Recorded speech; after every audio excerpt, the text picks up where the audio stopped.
नमस्कार दोस्तों, स्वागत है हमारे YouTube चैनल में। दोस्तों, आज का वीडियो बहुत यूज़फुल होने वाला है, बहुत ही मोस्ट इम्पॉर्टेंट होने वाला है।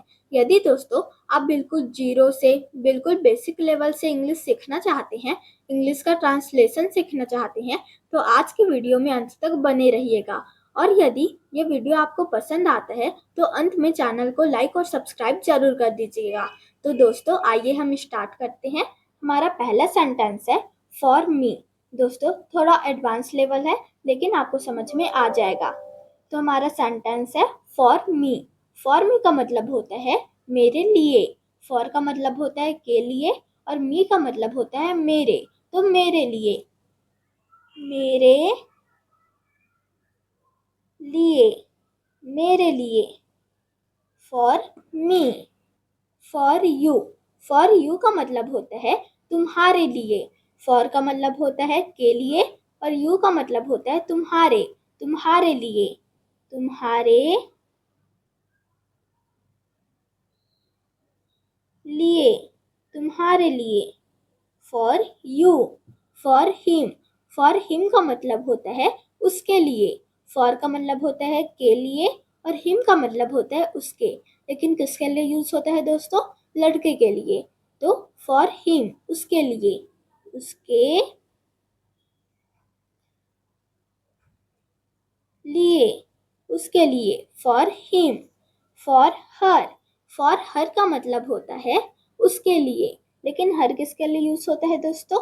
लड़की के लिए। और फॉर का मतलब होता है के लिए। तो उसके लिए, उसके लिए, उसके लिए। For her. For us. For us का मतलब होता है हमारे लिए। फॉर का मतलब होता है के लिए और अस का मतलब होता है हमारे। तो हमारे लिए, हमारे लिए, हमारे लिए। For us. For them. For them का मतलब होता है उनके लिए।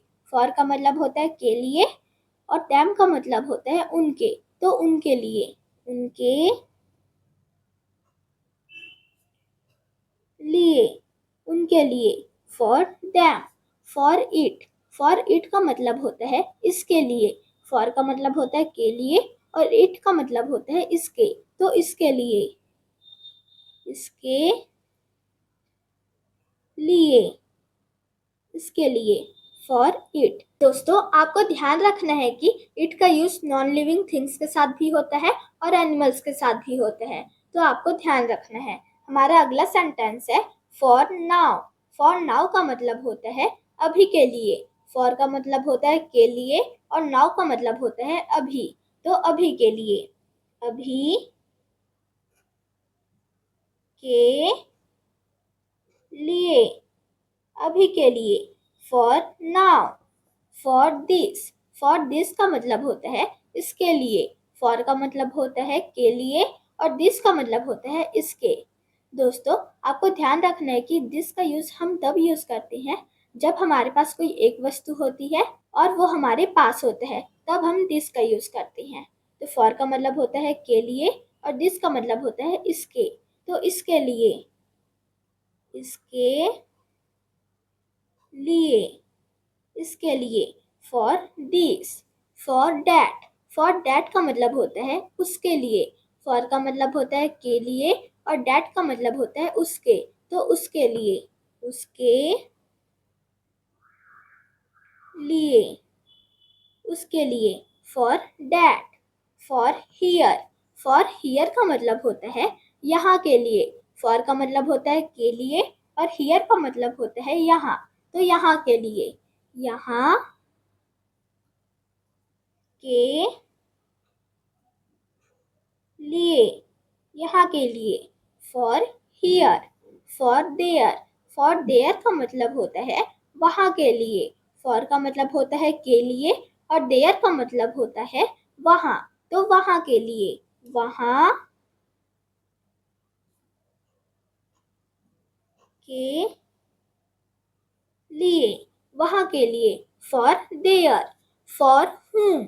फॉर हुम का मतलब होता है किसके लिए। फॉर का मतलब होता है के लिए और हुम का मतलब होता है किसके। तो किसके लिए, किसके लिए, किसके लिए। For whom, for where, for where का मतलब होता है कहाँ के लिए। फॉर का मतलब होता है के लिए और वेयर का मतलब होता है कहाँ। तो कहाँ के लिए, कहाँ के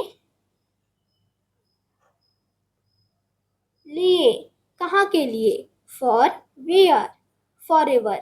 दोस्तों ये बहुत इंपॉर्टेंट वर्ड है, इसलिए आप इसको नोट डाउन कर लीजिए। फॉर एवर, फॉर एवर का मतलब होता है हमेशा के लिए, हमेशा के लिए, हमेशा के लिए। For ever, for today, for today का मतलब होता है आज के लिए। फॉर का मतलब होता है के लिए और टुडे का मतलब होता है आज। तो आज के लिए, आज के लिए, आज के लिए। For today. दोस्तों उम्मीद करती हूँ आपको पूरा वीडियो समझ में आ रहा होगा, आप अच्छे से सीख पा रहे होंगे, अच्छे से प्रैक्टिस कर पा रहे होंगे दोस्तों। और यदि कोई चैनल पर नया है तो लाइक और सब्सक्राइब जरूर कर दीजिएगा। और यदि दोस्तों कुछ कंफ्यूजन हो तो आप कमेंट बॉक्स में जरूर पूछ सकते हो। दोस्तों इसका स्क्रीनशॉट ले लीजिए, मैं हाथ हटा लेती हूँ। हमारा अगला सेंटेंस है फॉर टुनाइट। फॉर टुनाइट का मतलब होता है आज रात के लिए। फॉर का मतलब होता है के लिए और टुनाइट का मतलब होता है आज रात। तो आज रात के लिए, आज रात के लिए, आज रात के लिए। For tonight, for a while. For a while का मतलब होता है कुछ समय के लिए। फॉर का मतलब होता है के लिए और अ वाइल का मतलब होता है कुछ समय। तो कुछ समय के लिए, कुछ समय के लिए, कुछ समय के लिए। For a while, for a second. For a second का मतलब होता है एक सेकेंड के लिए। फॉर का मतलब होता है के लिए और अ सेकेंड का मतलब होता है एक सेकेंड। तो एक सेकेंड के लिए, एक सेकेंड के लिए, एक सेकेंड के लिए। For a second, for an hour. For an hour का मतलब होता है एक घंटा के लिए। फॉर का मतलब होता है के लिए और एन आवर का मतलब होता है एक घंटा। तो एक घंटा के लिए, एक घंटा के लिए, एक घंटा के लिए। For an hour, for life. For life का मतलब होता है जीवन भर के लिए। फॉर का मतलब होता है के लिए और लाइफ का मतलब होता है जीवन या जीवन भर। तो जीवन भर के लिए, जीवन भर के लिए, जीवन भर के लिए।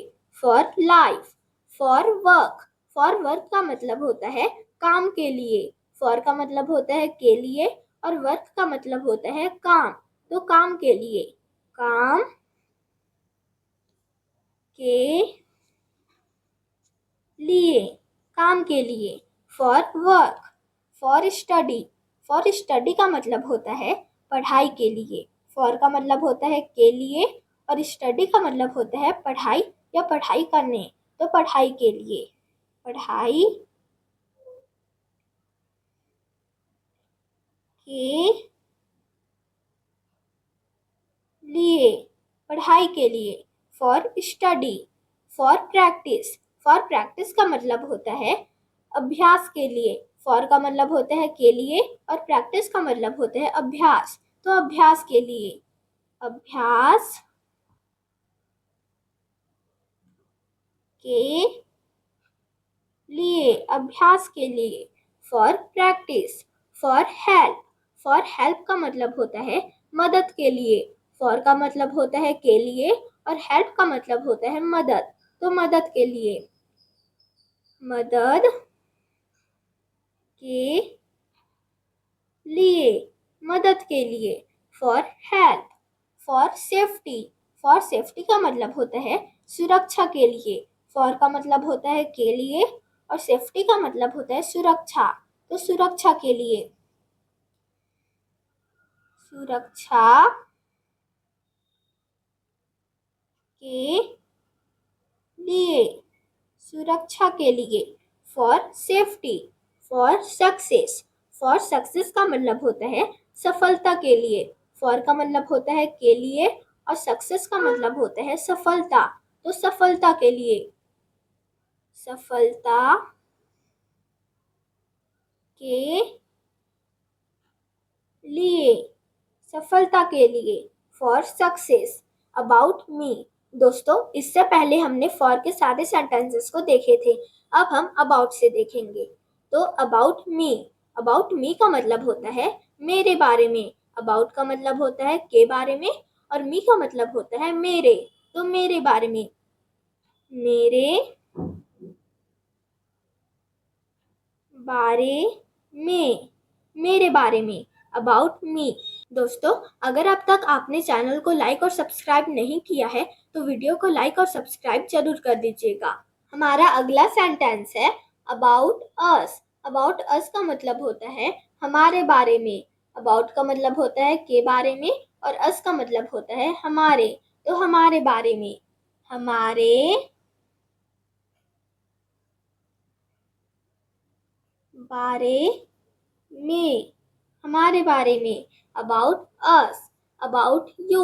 अबाउट यू का मतलब होता है तुम्हारे बारे में। अबाउट का मतलब होता है के बारे में और यू का मतलब होता है तुम्हारे। तो तुम्हारे बारे में, तुम्हारे, तुम्हारे बारे में, तुम्हारे बारे में। About you, about them.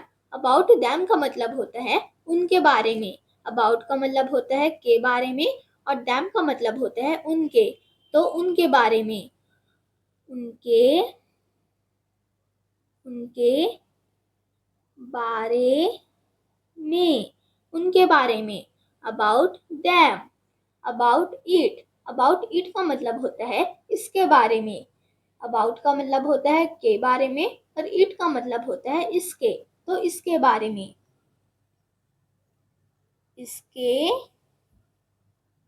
बारे में, इसके बारे में। About it, about him. About him का मतलब होता है उसके बारे में। दोस्तों, हिम लड़के के लिए यूज होता है। अबाउट का मतलब होता है के बारे में और हिम का मतलब होता है उसके। तो उसके बारे में, उसके बारे में, उसके बारे में। About him, about her. About her का मतलब होता है उसके बारे में। अबाउट का मतलब होता है के बारे में और हर का मतलब होता है उसके। लेकिन किसके लिए यूज होता है दोस्तों? लड़की के लिए। तो उसके बारे में, उसके बारे में, उसके बारे में। About her with me. दोस्तों, इससे पहले हमने अबाउट के सारे सेंटेंसेस को देखे थे। अब हम विथ से देखेंगे। With me. विथ मी का मतलब होता है मेरे साथ। विथ का मतलब होता है के साथ और मी का मतलब होता है मेरे। तो मेरे साथ, मेरे साथ, मेरे साथ। With me, with you. With you का मतलब होता है तुम्हारे साथ। विथ का मतलब होता है के साथ और यू का मतलब होता है तुम्हारे। तो तुम्हारे साथ, तुम्हारे साथ, तुम्हारे साथ। With you, with him. With him का मतलब होता है उसके साथ। विथ का मतलब होता है के साथ और हिम का मतलब होता है उसके। तो उसके साथ, उसके साथ, उसके साथ। With him, with her. With her का मतलब होता है उसके साथ। विथ का मतलब होता है के साथ और हर का मतलब होता है उसके, लेकिन किसके लिए यूज होता है दोस्तों? लड़की के लिए। और हिम लड़के के लिए यूज होता है। तो विथ हर, उसके साथ, उसके साथ। With her, with us. With us का मतलब होता है हमारे साथ। विथ का मतलब होता है के साथ, और अस का मतलब होता है हमारे। तो हमारे साथ, हमारे साथ, हमारे साथ। With us, with them. दोस्तों, अब इसकी हिंदी आप मुझे कमेंट में बताइए। दोस्तों, उम्मीद करती हूँ आपने पूरे वीडियो को अच्छे से देखा होगा, पढ़ा होगा और अच्छे से समझा होगा। दोस्तों, ऐसे ही प्रैक्टिस करते रहिए और अपनी इंग्लिश को बेहतर बनाते रहिए। तो दोस्तों, मिलते हैं एक नए वीडियो में। तब तक के लिए धन्यवाद।